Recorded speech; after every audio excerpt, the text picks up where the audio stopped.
दोस्तों, राजस्थान किले और विरासतों के रूप में तो प्रख्यात है ही। यह कई धार्मिक संप्रदायों और उनके श्रद्धेय व पवित्र तीर्थ स्थलों का भी घर है।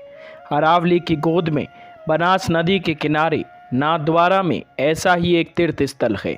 इस प्रमुख वैष्णव तीर्थ स्थल पर श्रीनाथ जी मंदिर में भगवान कृष्ण 7 वर्षीय शिशु अवतार के रूप में विराजित है। औरंगजेब भी मथुरा जिले में बाल रूप श्रीनाथ जी की मूर्ति को तुड़वा नहीं पाया था। तब मेवाड़ के राणा द्वारा चुनौती स्वीकार करने के बाद यहाँ गोवर्धनधारी श्रीनाथ जी की मूर्ति स्थापित हुई और मंदिर बन गया। नाथद्वारा में स्थापित भगवान श्रीनाथ जी के विग्रह को मूल रूप से भगवान कृष्ण का ही स्वरूप माना जाता है। राजसमंद जिले में स्थित नाथद्वारा के आसपास का क्षेत्र प्राकृतिक रूप से बहुत समृद्ध है।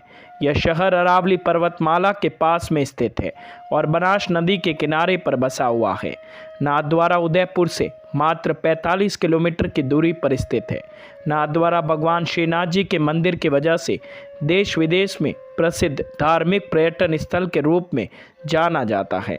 मुगल शासक औरंगजेब मूर्ति पूजा का विरोधी था, इसलिए उसने अपने शासनकाल में मंदिरों को तोड़ने के आदेश दे दिए थे।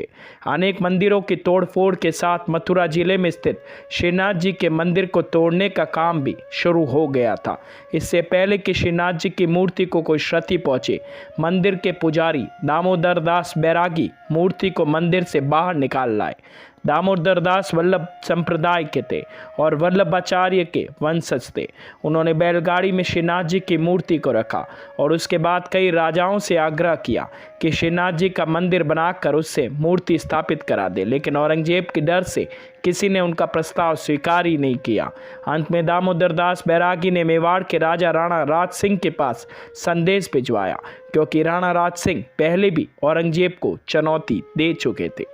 यह बात 1660 की है, जब किशनगढ़ की राजकुमारी चारुमती से विवाह करने का प्रस्ताव औरंगजेब ने भेजा था, तो चारुमती ने साफ इनकार कर दिया था। तब रातों रात राणा राज सिंह को संदेश भिजवाया गया। राणा राज सिंह ने बिना कोई देरी किए चारुमती से किशनगढ़ में विवाह कर लिया। औरंगजेब इससे राणा राज सिंह को अपना शत्रु मानने लग गया।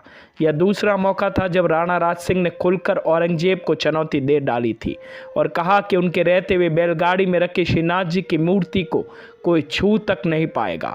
मंदिर तक पहुंचने से पहले औरंगजेब को 1 लाख राजपूतों से निपटना होगा। उस समय श्रीनाथ जी की मूर्ति बैलगाड़ी में जोधपुर के पास चौपासनी गांव में थी और चौपासनी गांव में कई महीने तक बैलगाड़ी में ही श्रीनाथ जी की मूर्ति की उपासना होती रही। यह चौपासनी गांव अब जोधपुर का हिस्सा बन चुका है और जिस स्थान पर यह बैलगाड़ी खड़ी थी वहां श्रीनाथ जी का एक मंदिर बनाया गया है। बताते चलते हैं कि कोटा से 10 किलोमीटर दूर श्रीनाथ जी की चरण पादुकाएं उसी समय से आज तक रखी हुई है। बाद में चौपासनी से मूर्ति को सिहाड़ लाया गया। दिसंबर 1671 को सिहाड़ गांव में श्रीनाथ जी की मूर्ति का स्वागत करने के लिए राणा राज सिंह स्वयं गए। यह सिहाड़ गांव उदयपुर से 30 मील और जोधपुर से लगभग 140 मील की दूरी पर स्थित है, जिसे आज हम नाथद्वारा के नाम से जानते हैं। फरवरी 1672 को मंदिर का निर्माण कार्य पूर्ण होता है और श्रीनाथ जी की मूर्ति मंदिर में स्थापित कर दी जाती है। कृष्ण जन्मोत्सव पर 21 तोपों की सलामी। नाथद्वारा में जहां भगवान कृष्ण बाल रूप में विराजे हैं, वह श्री कृष्ण जन्माष्टमी पे काफ़ी धूमधाम से मनाई जाती है। आधी रात को ठीक 12 बजे कृष्ण जन्मोत्सव पर यहाँ 21 तोपों की सलामी दी जाती है। सुबह 4 बजे मंगला के शंखनाद से जन्माष्टमी के कार्यक्रम शुरू होते हैं। सभी प्रहर के श्रृंगार के बाद रात 11:30 बजे दर्शन बंद, लेकिन आधे घंटे बाद यानी रात 12 बजे पट खुलते ही नाथद्वारा मंदिर भगवान के जयकारों से गूंज उठता है। तभी होती है गाजे बाजे के साथ 21 तोपों की सलामी। भगवान के मंदिर मोती महल में बिगुल और बैंड बजाकर खुशियां मनाई जाती है। नाथद्वारा के मंदिर में स्थापित श्रीनाथ जी के विग्रह को भगवान कृष्ण का ही दूसरा रूप माना जाता है। मंदिर में स्थित श्रीनाथ जी का विग्रह बिल्कुल उसी अवस्था में खड़ा हुआ है जिस अवस्था में बाल रूप में कृष्ण ने गोवर्धन पर्वत को अपने बाएं हाथ की सबसे छोटी उंगली पर उठाया था। भगवान श्रीनाथ जी का विग्रह दुर्लभ काले संगमरमर के पत्थर से बना हुआ है। विग्रह का बायां हाथ हवा में उठा हुआ है और दाहिने हाथ की मुट्ठी को कमर पर टिकाया हुआ है। श्रीनाथ जी के विग्रह के साथ में एक शेर दो गाय, तोता व मोर भी दिखाई देते हैं। इन सब के अलावा 3 ऋषि मुनियों के चित्र भी विग्रह के पास रखे हुए हैं। श्रीनाथ जी के दिन में 8 बार पूजा। भगवान श्रीनाथ जी वैष्णव संप्रदाय के प्रमुख देवता हैं और संप्रदाय को कुछ लोग पुष्टि मार्ग वल्लभ संप्रदाय और शुद्ध दैत्य नाम से भी जानते हैं। इस संप्रदाय की स्थापना वल्लभाचार्य ने की थी। भक्ति योग के अनुयायी और गुजरात, राजस्थान व महाराष्ट्र के वैष्णव प्रमुखता से श्रीनाथ जी को मानते हैं और उनकी पूजा भी करते हैं। भाटिया लोग भी श्रीनाथ जी के बड़े भक्त हैं। वल्लभाचार्य के बेटे विठलनाथ जी भगवान श्रीनाथ जी के बड़े भक्त थे और भगवान की निस्वार्थ रूप में सेवा और भक्ति करते थे। नाथद्वारा शहर में उन्होंने ही श्रीनाथ जी की भक्ति की चरम सीमा पर पहुंचाया। यहाँ पर भगवान श्रीनाथ जी के दिन में 8 बार पूजा की जाती है। श्रीनाथ जी की ठोड़ी में हीरा है सुशोभित। भगवान के होठों के नीचे एक हीरा भी लगा हुआ है। भले यह प्रसंग इतिहास में न हो, किंतु इसे जनश्रुति या लोक श्रुति कह सकते हैं। श्रीनाथ जी की ठोड़ी पर जो मूल्यवान हीरा सुशोभित है वह मुगल शासक औरंगजेब की मां ने ही भेंट किया था। एक बार औरंगजेब श्रीनाथ द्वारा मंदिर को ध्वस्त करने आया था तो मंदिर की सीढ़ियां चढ़ते उसके नेत्र ज्योति कम होने लग गई। उसने भयभीत होकर वहीं से श्रीनाथ जी से अपने कुकृत्यों की क्षमा मांगी। उसके बाद उसकी नेत्र ज्योति वापस आ जाती है। औरंगजेब सेना सहित वापस लौट आया। जब यह घटना उसकी मां को पता लगी तो उसने यह हीरा मूर्ति के श्रृंगार के लिए अर्पित कर दिया था। श्रीनाथ जी से जुड़ी सभी संपत्तियां मंदिर की ही है। उदयपुर के तत्कालीन शासक ने 1934 में यह आदेश जारी किया था कि श्रीनाथ जी मंदिर से जुड़ी सभी प्रकार की संपत्ति पर पूर्णतः मंदिर का ही अधिकार होगा।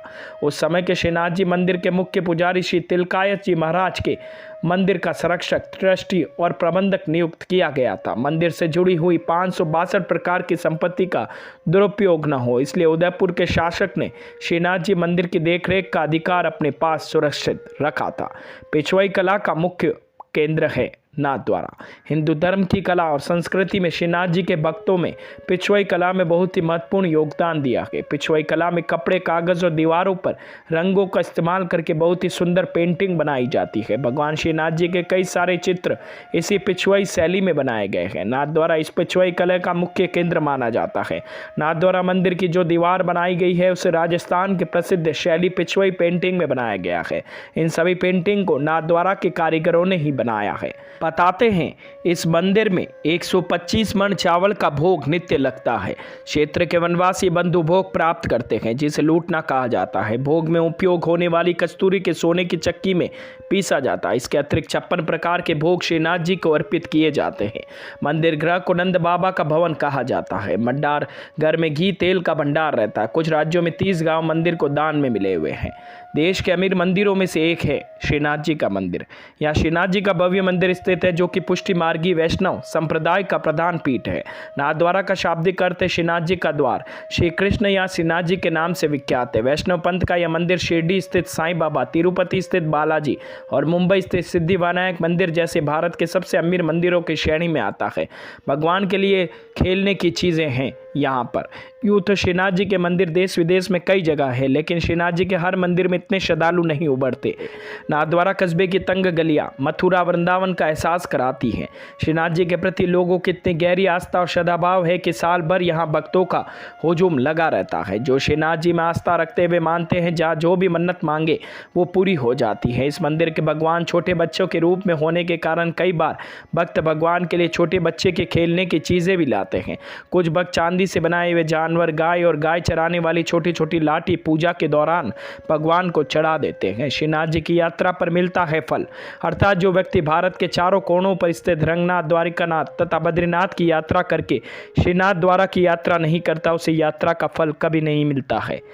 तो दोस्तों, कैसी लगी मेरी ये जानकारी? अगर मेरी ये वीडियोस आप लोगों को पसंद आते हैं तो प्लीज़ लाइक, शेयर, सब्सक्राइब करना ना भूलें और हाँ, कमेंट करना भी ना भूलें। धन्यवाद।